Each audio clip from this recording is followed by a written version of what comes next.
Márcio França, bom dia. É um prazer falar com o senhor. Me parece que o Maluf se aproximou, apesar da crise hídrica, e o Bolsonaro pediu para pagar a luz. O Maluf se aproximou dele e disse assim: olha, o nosso 7 de setembro se repetiu agora em escala mundial. Chama o Temer e rediz outra carta aí, vai redigir outra carta agora para o mundo inteiro. Você fez para o Brasil inteiro, faça uma carta. Nós fizemos carta à nação, podemos fazer agora uma carta ao Globo, mas não ao jornal Globo, que ele só fala ao vivo para Globo. Agora, o Bolsonaro parece que teve uma luz do lado dele quando alguém disse assim: pegou muito mal esse discurso que você fez aí, devia ter lido o que o Itamaraty pediu para que o senhor lesse, e eu vejo com um certo otimismo e mais tranquilo, porque eu achei que ele ia voltar insano pra cacete lá dos Estados Unidos. Porque quando ele meteu o pé na jaca lá para o mundo inteiro, um discurso que não teve nem começo, nem meio, nem fim, que se aceitasse, foi um discurso para a base radical dele, foi um discurso mais eleitoral do que de um estadista num púlpito da ONU, né? Parecia que estava num cercado de Brasília. Eu falei, pô, se ele fez isso da ONU, ele vai voltar radical pra caramba pro Brasil. Já conversaram com ele, porque ele falou: não, eu vou conversar com toda a imprensa brasileira, menos com a Globo, que só com a Globo eu falo só ao vivo. Eu acho que está errado. Se ele fala ao vivo só para a Globo, devia falar ao vivo para todo mundo. Então, acabou. Ou então ele gravava entrevista e as revistas e jornais publicavam. Acho injusto penalizar uma emissora para isso. Mas agora está todo mundo atrás do Bolsonaro para conseguir entrevista. Quando eu furava todo mundo e fazia entrevista é porque eu era amigo do Bolsonaro. Quero ver se esses caras que estão publicando entrevistas exclusivas vão dizer que eles são amigos do Bolsonaro também agora. Eu só fazia entrevista com presidentes que, por acaso, o cara era presidente. O que ele falou para golpe, para Veja agora, que ele não vai dar golpe, falou para mim há um ano atrás, entendeu? Então, muito bom que a nossa imprensa ouça o presidente. A nossa imprensa é uma imprensa que tem que ser respeitada por ele, e nunca foi.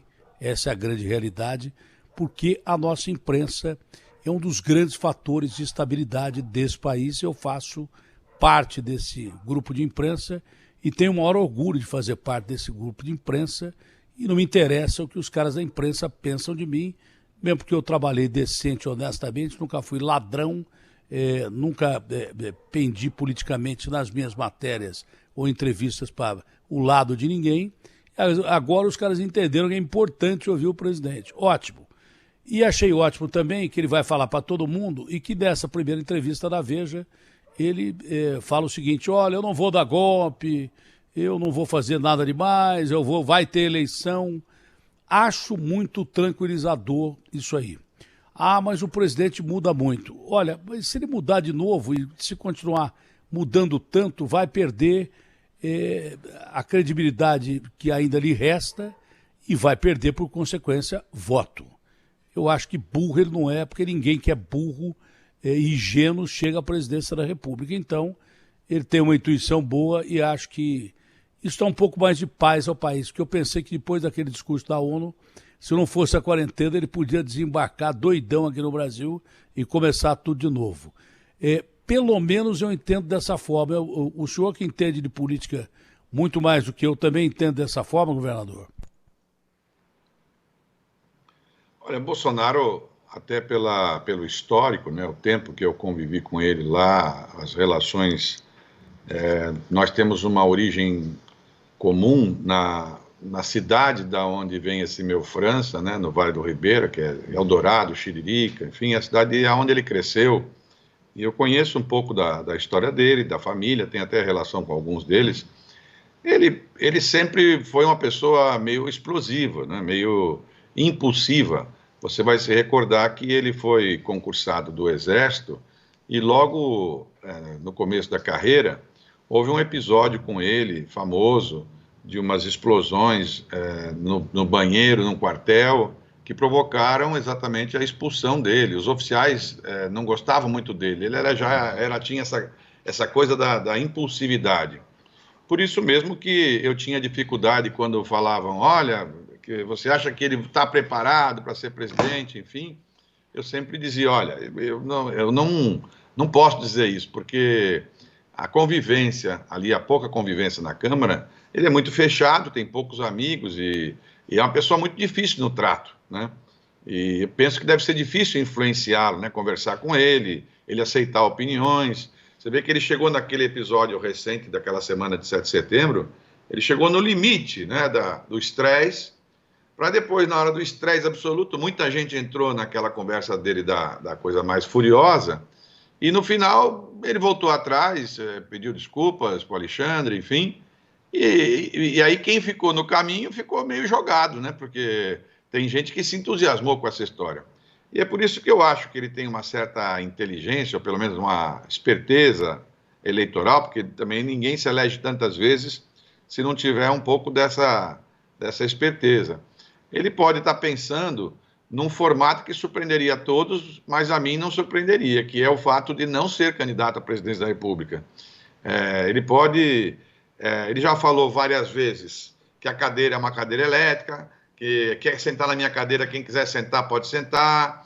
Depois ele falou que não confia em urna e nem no processo eleitoral. É como se estivesse dando uma dica para falar o seguinte, olha, eu posso não ser candidato, aí é diferente, porque se você apoia outra pessoa, ele não irá para uma disputa e aí também não é derrotado, entre aspas, né? Como ele já é um líder conhecido, vai continuar pelo mundo afora aí fazendo suas falas para quem gosta dele e do ponto de vista pessoal, ele inclusive deve ter direito à aposentadoria já pelo número de mandatos que ele teve como deputado, mais o de presidente. E penso que o Congresso, em especial a relação que ele tem com o presidente da Câmara e os outros deputados da base hoje dele lá do Centrão, podem estar falando para ele, ó, presidente, só vai até um limite. Mas se ele perceber que não dá certo, a gente coloca um outro nome, você diz que apoia, e aí transfere uma votação. Foi um episódio parecido com o que houve na Argentina, da Atena. Você vai lembrar lá da Cristina Kirchner, né? Que ela tinha uma aprovação alta, mas tinha também uma rejeição. Na medida que ela foi candidata a vice ou apoiou uma outra pessoa, ela transferiu os votos e não transferiu a rejeição.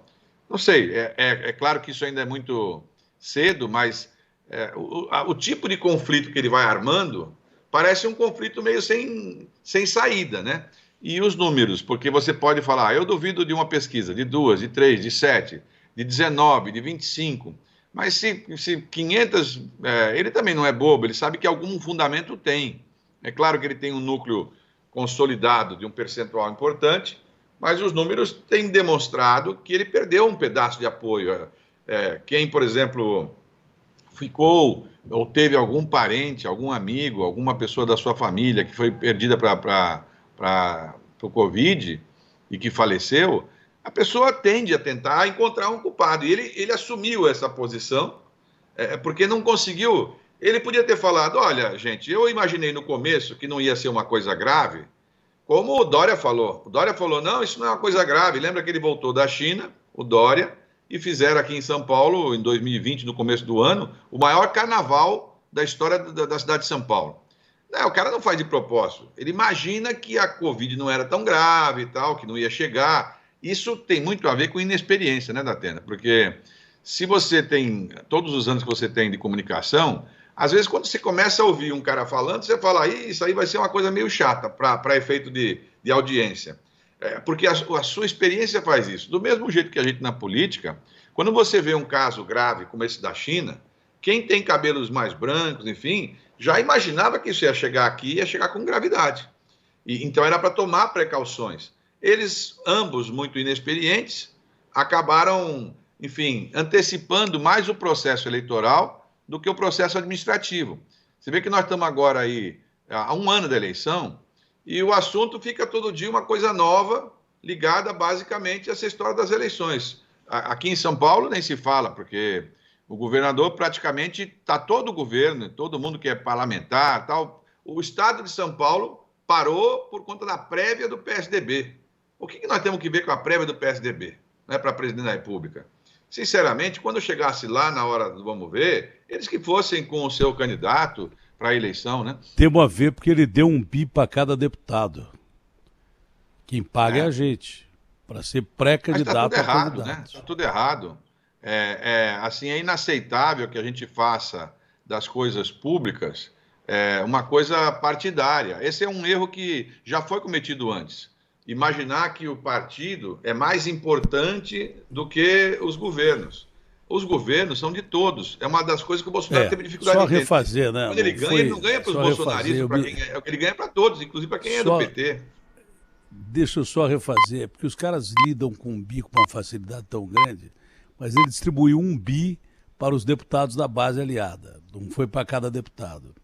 Quem distribuiu 30 bi lá em Brasília foi o Bolsonaro, mas ele distribuiu um bi. Então, eu me empolguei aqui, eu falei que ele deu um bi para cada um, mas deu um bi para os deputados da base aliada dele. No momento de crise que ele podia distribuir esse um bi em ajuda social, não é?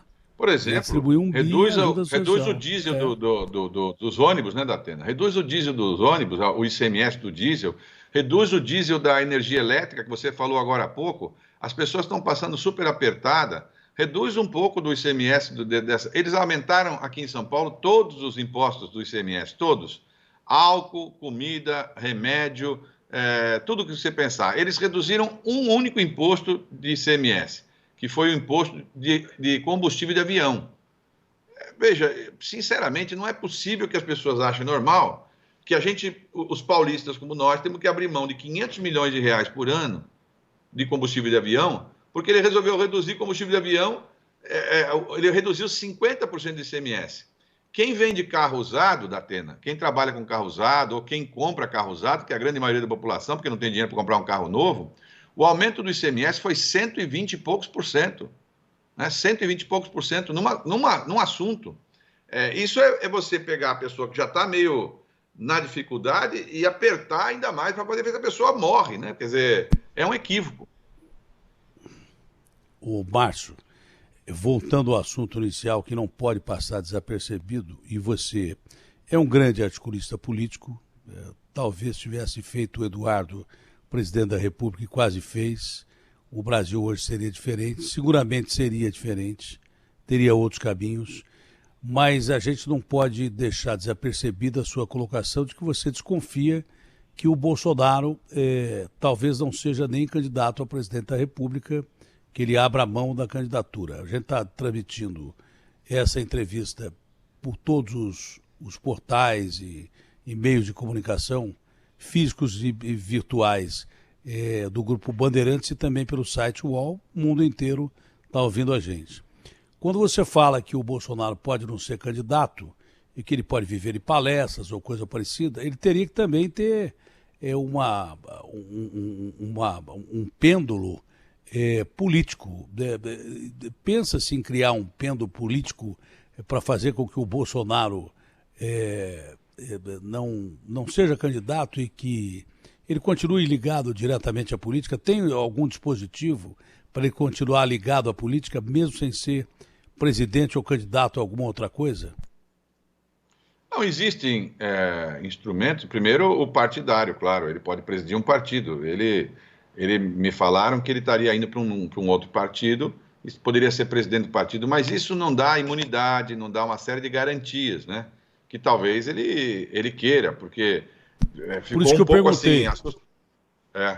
Não, existe no Congresso já há muito tempo uma proposta semelhante à da Itália, se não me engano, que é o fato de nós termos senadores vitalícios com mandatos para ex-presidentes da República sem remuneração e sem direito a voto, mas como um conselheiro, como aconteceu recentemente com o episódio do Michel Temer, que não deixa de ser um fato marcante.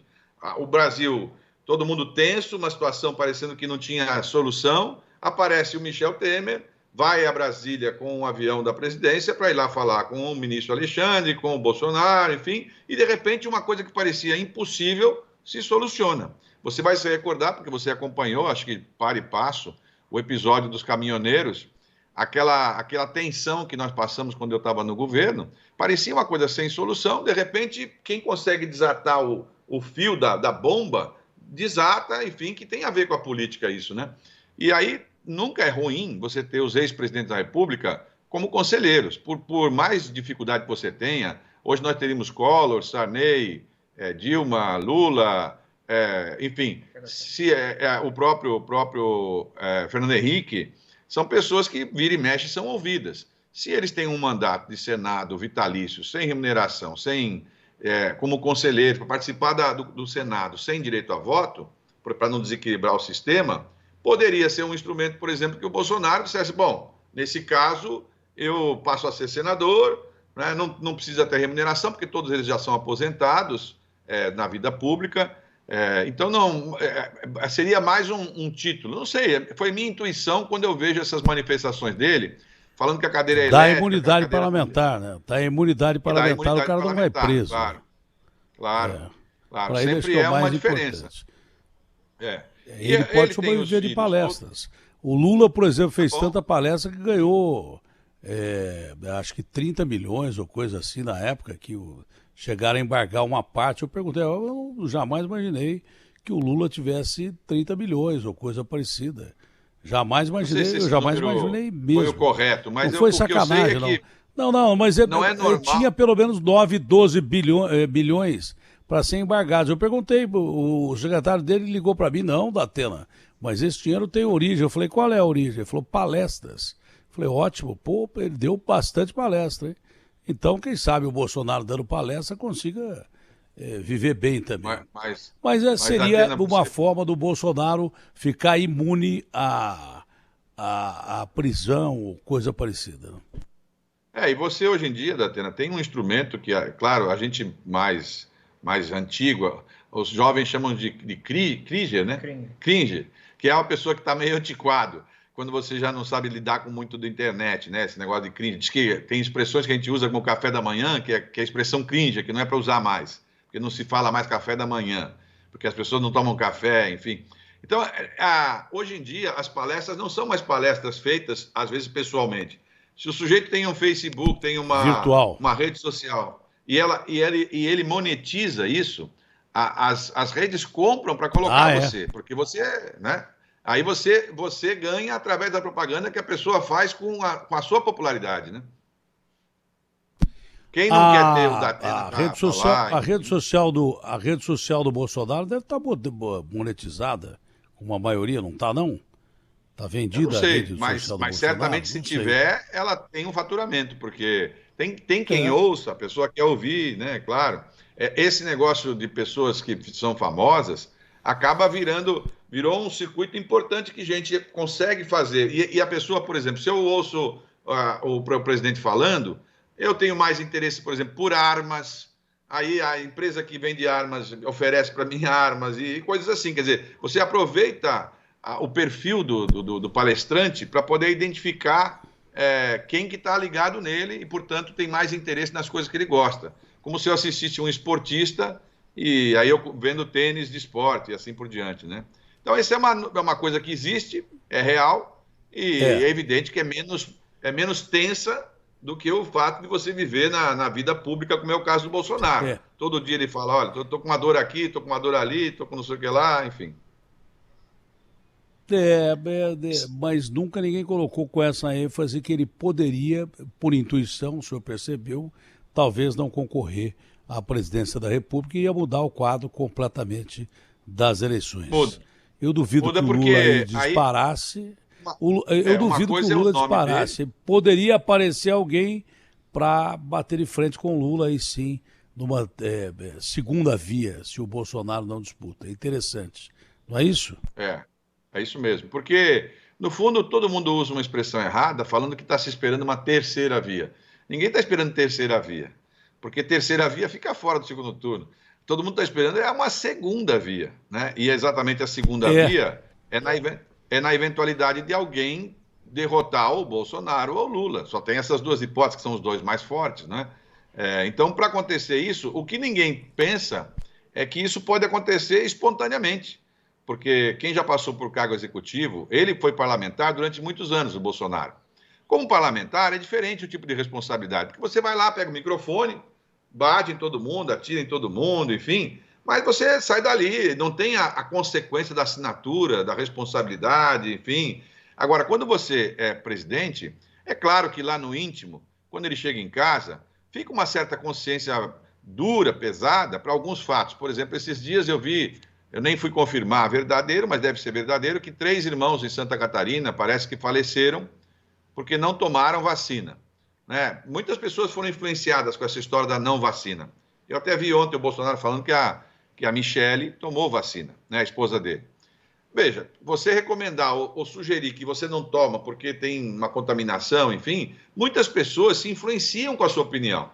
E quando você é presidente da República, você tem que pensar que, às vezes, para você tem um tipo de reação, mas para outros, as pessoas isso somatizam, né? É como se eu dissesse, não, pode beber à vontade, porque eu bebo há muitos anos e não faz diferença. Pode fumar à vontade, porque eu fumo há muitos anos e não fez diferença. E veja, quando você é presidente da República, você tem que ter mais um recato, porque o que você fala influencia outras pessoas, né? Outras crianças, jovens, enfim.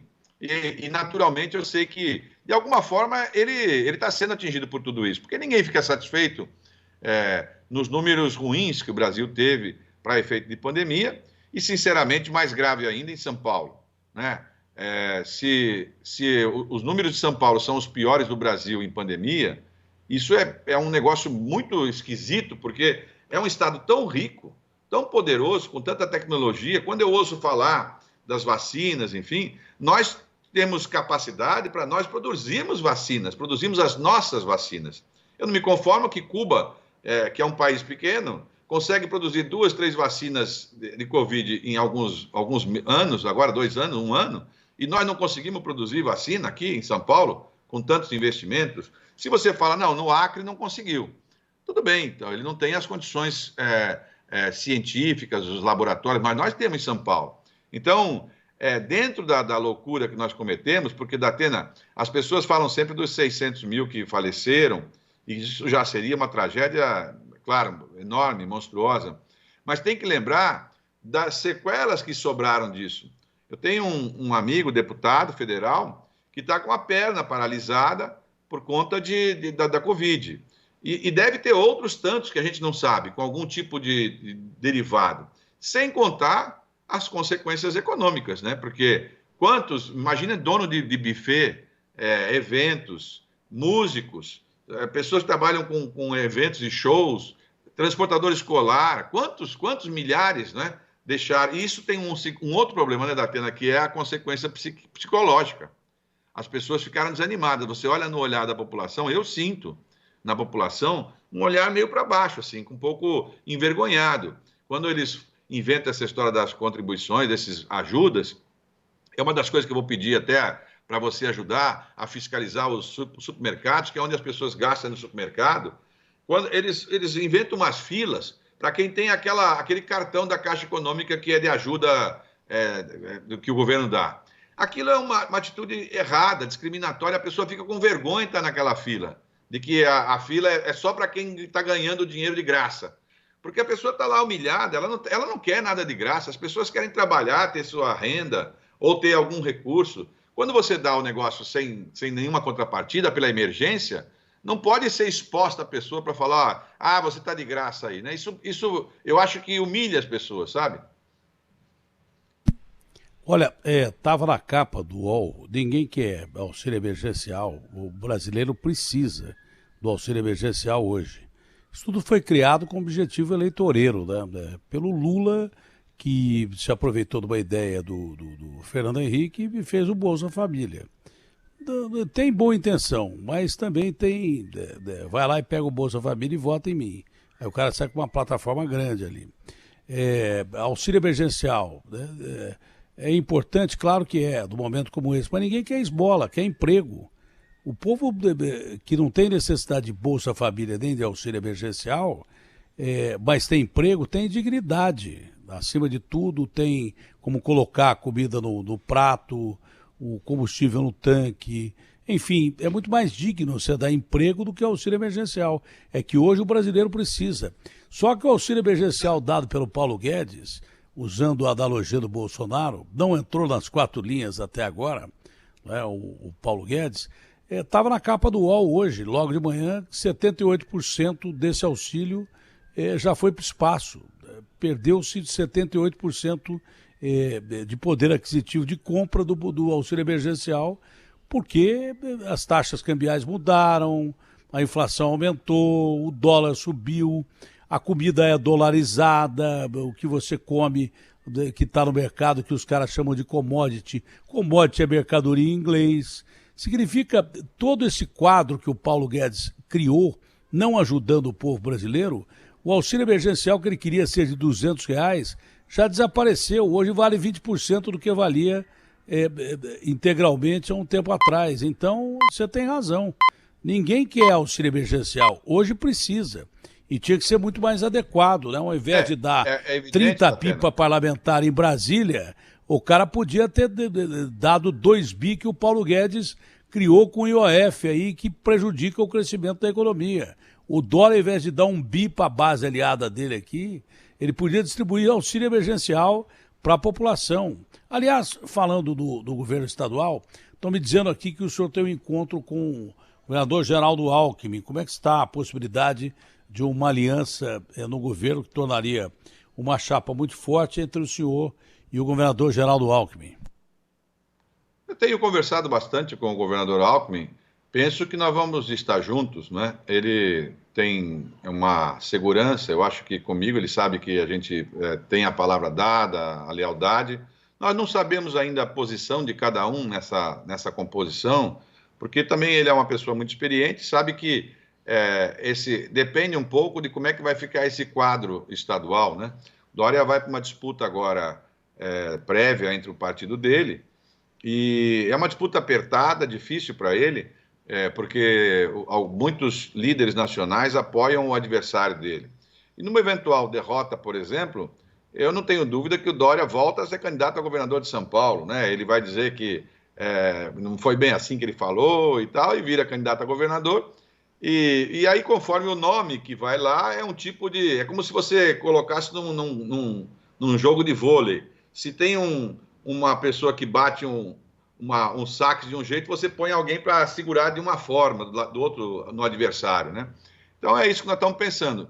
Agora, o governador Alckmin ainda não está desfiliado, assim, oficialmente, mas moralmente ele está desfiliado do PSDB, saiu do PSDB, acho que foi bom para ele dar uma renovada, né, oxigenada. O antigo PSDB do Mário Covas e de tantos quadros importantes já não existe mais, né, pelo formato que o Dória formatou, né? Nós falamos agora há pouco da questão dessa ajuda. É claro que quando você tem uma pessoa com deficiência, uma pessoa que não pode trabalhar, uma pessoa que é mais de idade, essas pessoas às vezes não têm condição, então aí não tem outro jeito, é previdência mesmo, tem que colocar. E existe uma maneira simples de você ajudar as pessoas, por exemplo, se você quiser repartir recurso, dividir recurso, uma das maneiras é assim, que você aumenta as pessoas aposentadas. As pessoas aposentadas ganham tão mal. Aqui em São Paulo, o Dória conseguiu pegar os aposentados e pensionistas e aumentou a contribuição de previdência. Então, além deles não terem nenhum tipo de reajuste, eles tiveram diminuição da sua remuneração. Eles perderam remuneração. O que acontece? O sujeito, para muita gente, ele falou, não, mas é só R$100 para cada um, 200. Sim, meu amigo, mas R$200, uma pessoa que ganha 1.800, é muito. É o dinheiro que ela comprava o iogurte, que ela comprava um remédio com mais tranquilidade. Datena, pede para o Agostinho fazer uma parada numa farmácia qualquer. Veja a cena triste que é diariamente. As pessoas... Eu fico parado para comprar o meu remédio, eu vejo as pessoas, entrego a receita, vai lá o farmacêutico, traz o remédio e fala, quanto custa? Fala tanto, fala, não tem condição, e volta. Muitas pessoas não têm condição. O remédio custa muito caro, não é? Então, não é possível que nós não tivéssemos instrumentos para poder fazer maior repartição. E no caso do Dória, essa eventual candidatura dele muda também o quadro, né? Porque ele é governador de São Paulo, tem uma popularidade que o governo traz. Mas eu penso que, do ponto de vista por essas estadual... e por outras, pesquisa apontou, ele trouxe a vacina, devia estar com 80% de aprovação, e a aprovação do governo dele caiu, a reprovação subiu para 40%. Se deve isso? Porque eu acho que ele exagerou, né, Datena? Veja, quando você faz uma coisa importante ou boa, você espera que as pessoas reconheçam.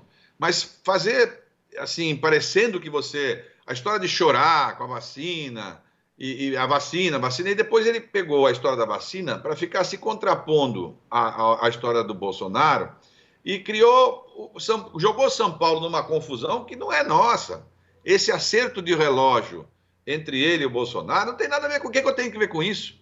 Eles que se acertem lá na urna, na hora da eleição. Né? Eles têm que governar, ambos têm que governar. Por exemplo, não é crível, é o seguinte: qual é a solução para os comerciantes que fecharam suas portas ou que estão tendo 50%, 60% a menos de faturamento? Não dá para criar para essas pessoas uma ajuda de, por exemplo, tirar o ICMS da luz dessas pessoas, que já baixa a conta 20%, por exemplo, para que eles possam respirar? Não dá para criar alguma linha de crédito que possa ser facilitada? Né? Não dá para poder... Você mesmo usou essa expressão. Por exemplo, eu vi uma proposta lá, até do deputado Ricardo Silva, cria um 14º para a Previdência esse ano, de maneira excepcional, para que as pessoas tenham fôlego. Tem 70% pendurado no Serasa.